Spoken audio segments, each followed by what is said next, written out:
Pessoal, continuando aqui, a gente vai para a questão 15, tá? Ela trata aí sobre endereçamento, né? Considera uma máquina que possui uma instrução com a seguinte funcionalidade. A gente está atribuindo aqui ao acumulador, o acumulador mais a memória, cujo parâmetro aqui é o endereço, tá? Onde a C representou o acumulador e memória corresponde a uma posição de memória de endereço end, né? End é endereço. Do ponto de vista do operando presente na memória, endereço end, o endereçamento envolvido é denominado endereçamento, tá? Então ele fala assim, ó, esse tipo de endereçamento aqui, o que é, tá? Em relação a esse cara. É o seguinte, a gente tem três tipos de endereçamento, na realidade mais, mas esses aqui são os principais. Endereçamento imediato é quando o operando end ele é inserido direto na operação. Então aqui não deveria ter uma memória apontando para esse endereço, né? Indo buscar o endereço buscar o operando nesse endereço end, né? O operando seria inserido direto na memória. Se fosse 5, seria AC mais 5. O 5 aí caracterizaria o endereçamento imediato, tá? O outro tipo de endereçamento é o direto, na qual eu não coloco o operando, mas coloco a área de memória, né? Com o endereço, né? O endereço de onde estaria o operando, tá? Então eu não vou colocar o operando direto, eu vou colocar uma área de memória na qual eu vou buscar o meu operando para realizar essa equação. E o terceiro tipo aí principal de endereçamento, que seria o endereçamento indireto, eu tenho uma memória que aponta para um endereço, dentro daquele endereço tem outro endereço, né? Onde eu vou buscar o meu parâmetro, o meu operando para jogar na minha equação, na minha atribuição, certo? Então eu tenho esses três tipos de endereço. Se eu me fiz explicar bem, vocês vão admitir que a nossa resposta é um endereçamento direto, pois eu não tenho o operando aqui, mas eu tenho uma expressão que me leva ao endereço de memória onde lá dentro está guardado o operando. Não é mais outro endereço, que seria um endereço indireto. É o próprio operando para jogar na equação. Nesse caso, a gente tem um endereçamento direto, né? E a nossa resposta seria a resposta B, endereçamento direto. Tá bom? Vamos aí para a questão 16, ela trata sobre memórias, tá? Vamos lá. Considere a classificação piramidal do sistema de memória de um computador genérico, conforme a figura abaixo.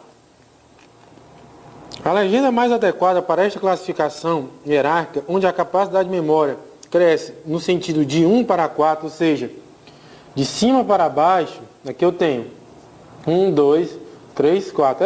É muito tradicional, né, nos livros, né, de arquitetura, qualquer livro, né, de informática básica, a gente tem uma hierarquia das memórias.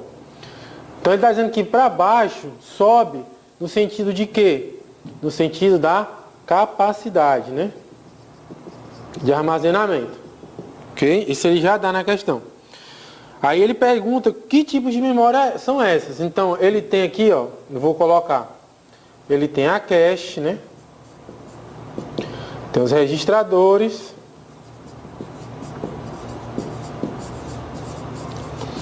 Ele chama a memória principal também, né? Memória secundária. Em resumo, o que ele quer é que a gente pegue essas aqui e encaixe aqui, certo? Quem já estudou essa parte de arquitetura, nem que seja um pouco, sabe que o quê? A menor porção de memória, né, no nosso computador, ela está dentro do próprio processador, dentro da própria unidade de processamento, né, não só do processador em si, mas dentro da própria unidade, que são para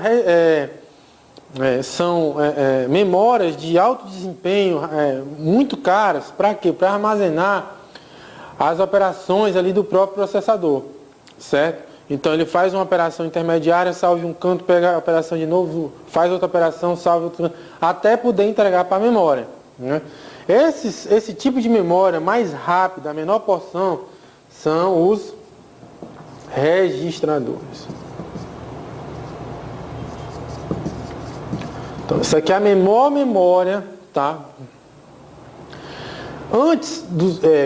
Antes disso, a gente tinha, depois do registrador, a gente entregava direto para a memória principal. Só que aí, questão de engenharia, a gente percebeu o seguinte: quando a gente começava a trabalhar num programa, normalmente a gente pegava as mesmas áreas de memória, ou então áreas contíguas ali, próximas da área que a gente estava trabalhando. Existia uma probabilidade muito grande de eu sempre estar trabalhando com aqueles mesmos dados em um determinado tempo. Então o que se fez? Aproximou-se uma memória, né? Um pedaço de memória, que normalmente seria da principal, aproximou-se do processador, até inseri-la dentro do processador. Esse tipo de memória é a chamada memória cache, ou cache, certo? É uma porção de memória, hoje, inserida dentro do processador. A gente tem vários níveis de cache, né? Hoje a gente tem a cache L1, cache L2, cache L3, né? Quanto maior a cache, maior o desempenho do processador, né? Do computador como um todo, né? O processador parece que está trabalhando mais rápido, mas na realidade ele está tendo acesso aos dados mais rápido, né? Então L1, L2, L3. E isso aqui, até L2, com certeza hoje a gente está dentro do processador, dentro da cápsula do processador. Certo? Então, aqui seria a memória cache, né? E aí a gente vem com a memória principal, né? A memória principal. Pessoal, a memória principal, ela é formada pela RAM mais a ROM. Não se esquecer disso, né? A ROM também é a memória principal, que não é mutável, né? Ela é mutável só em ocasiões especiais, etc. E tal, mas para todos os efeitos a gente é um firmware, né? Aquilo que a gente não muda. E a RAM, que é a nossa memória de execução, né? Na ROM eu tenho a BIOS, etc. E na RAM eu tenho a minha memória de execução, certo? Qual é a definição de memória principal? A memória sem a qual eu não consigo operar o computador.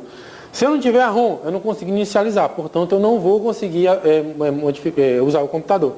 Se eu não tiver a RAM, eu não vou conseguir carregar programas e não vou conseguir operar o computador. Essa é a definição de memória principal. Por último, as memórias secundárias, né? Como quem? O HD.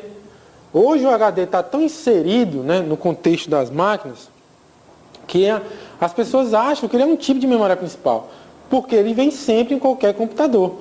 Mas a gente sabe, né, o pessoal mais avançado, que você não precisa de um HD para poder trabalhar. Existem, inclusive, as estações que a gente chama de diskless, né? Elas não têm disco, justamente para o usuário não ficar gravando, só operar, certo? Então, as memórias secundárias seriam quem? Os drives de óticos, né? O HD, né? Os disquetes, etc. Seriam... Então, a gente tem aqui, ó, registradores, cache, memória principal, memórias secundárias. Nas secundárias também a gente estaria aí as memórias flash, né? Bom, da nossa resposta da questão, vai ser a resposta C, mas eu vou complementar um negócio. Bom, ele diz pra gente que de cima para baixo aumenta a capacidade, certo? Agora eu digo para vocês o seguinte, ó, de baixo para cima aumentam parâmetros quanto o custo e a velocidade de acesso. Então, por eu ter uma velocidade de acesso mais alta, aumenta o custo. E aqui também eu posso colocar que o quê? Aumenta para baixo o quê? O tempo de acesso. Então, cuidado. Se ele está se referindo ao tempo de acesso, ou seja, maior tempo de acesso, menor velocidade, ou seja, menor desempenho, ou a velocidade de acesso. Eu vejo muita gente errar porque o cara faz uma troca de tempo de acesso com velocidade de acesso, a pessoa acaba se confundindo, mesmo no fundo sabendo a resposta. Então a resposta dessa nossa questão aqui é a resposta C de casa, tá? A 17 também é uma questão, vamos dizer assim, para aquelas pessoas que gostam de ler aquele começo de qualquer livro, né, de informática, sempre vão encontrar essa figurinha aí, ó, memória, né, que é a parte de armazenamento, a unidade de controle aqui, né, a unidade de controle que coordenaria, né, todas as operações dos outros componentes, A ULA, onde a gente faz o processamento em si, né? A parte de operações lógicas, aritméticas, né? Lógica ali, mais ou menos, sim ou não, a aritmética, todos os cálculos, né? Os acumuladores que recebem as entradas e as saídas. Pessoal, isso aqui, se a gente notar, é o nosso computador hoje atual. Mas ele foi concebido há muito tempo atrás, certo? Aí você tinha que saber quem era o cidadão que conseguiu fazer isso aí. Qualquer resumo informática, por mais pemba que seja, vai ter lá o nome do cidadão. É o von Neumann. Só dar uma coladinha. Neumann. Von Neumann. Essa que é a famosa arquitetura de von Neumann, onde eu tenho entradas, saídas, né, acumulando. E aí a gente tem todo mundo se conversando, né? Isso aqui é a arquitetura de von Neumann. Portanto, não tem muito maiores coisas, seria a resposta C, de casa, tá? A paralela, nada a ver, pipeline seria o fato da gente colocar os jobs em série, né? Von Neumann, volta a entrada e saída, centrado na unidade aritmética. Não tinha erro aí, era Von Neumann na cabeça, tá? A 18. Simples também, né? Romântico pra caramba também. Ele pergunta simplesmente, olha, o que é Shell no Linux? Uma pessoa que nunca usou Linux na vida pode ter dificuldade, né? Mas o Shell, só para familiarizar com quem é da área de Windows, é o DOS, vamos dizer assim, né? Do Linux. Ou seja, a linha de comando, né? Então eu executo o comando passo a passo. Portanto, quando eu executo comandos passo a passo, eu chamo disso de interpretar, né? Quando eu executo tudo uma vez, eu chamo compilar, gerando logo um código objeto, né? Otimizado. Então ele fala assim, ó, é um filtro? Não. É um driver? Não, não é um firmware. É uma biblioteca? Não. O mesmo que pipe? Não. É um interpretador. Interpretador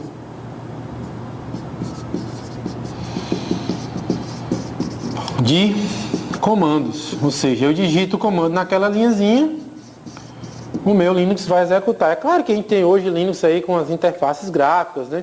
Mas os usuários de Linux não abrem mão, né, do nosso shell, né? Aí a gente tem várias opções de shell. Como tudo no Linux, a gente não só tem um, a gente tem vários, né? E aí, né, o shell seria isso, o interpretador de comandos do Linux, né? Aquela linhazinha onde tem lá o cursor, onde a gente vai digitar todos os nossos comandos que a gente aprendeu sobre Linux, tá bom? Então, até a próxima aula.